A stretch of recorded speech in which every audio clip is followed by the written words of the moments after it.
আসসালামু আলাইকুম। এখন বৈশাখের প্রায় শেষের দিকে জ্যৈষ্ঠ আসবে আসবে ভাব।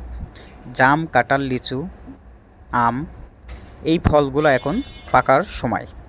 ম্যাক্সিমাম টাইম আপনার আম কিন্তু বৈশাখের শেষের দিকে পেকে যায়। জ্যৈষ্ঠর 15-র দিকে আম কিন্তু আবার প্রায় শেষ হয়ে যায়। আম কিন্তু আপনার ম্যাক্সিমাম টাইম 10 থেকে 15 দিন বেশি থাকে না। এই আম বেশি দিন থাকলে নষ্ট হয়ে যায়। সেই হিসাবে আপনার আম বেশি দিন রাখতেও নাই। গাছে যত দ্রুত আম পাকে তত দ্রুত আম বিক্রিও হয়ে যায়। এখন দেখেন, ঢাকা শহরে আমের দাম আর গ্রাম অঞ্চলে আমের দাম অনেক ডিফারেন্স। ঢাকায় আপনার 1 কেজি আমের দাম 160 থেকে 70 টাকা, আর গ্রামে কিন্তু আপনার অনলি 70 থেকে 80 টাকা কেনা যায় নতুন অবস্থায়। ম্যাক্সিমাম আপনার গ্রাম আর শহর অনেক পার্থক্য হয়ে থাকে। যাই হোক, আম কিন্তু আজকে নিচ্ছি না। আজকে নিয়ে যাচ্ছি পেয়ারা এবং আপেল। এটা নিয়েই অফিসের দিকে রওনা দিচ্ছি। একটু পরে কেটে ছাড়ে এবং আমরা সবাই মিলে এটা খাওয়া হবে।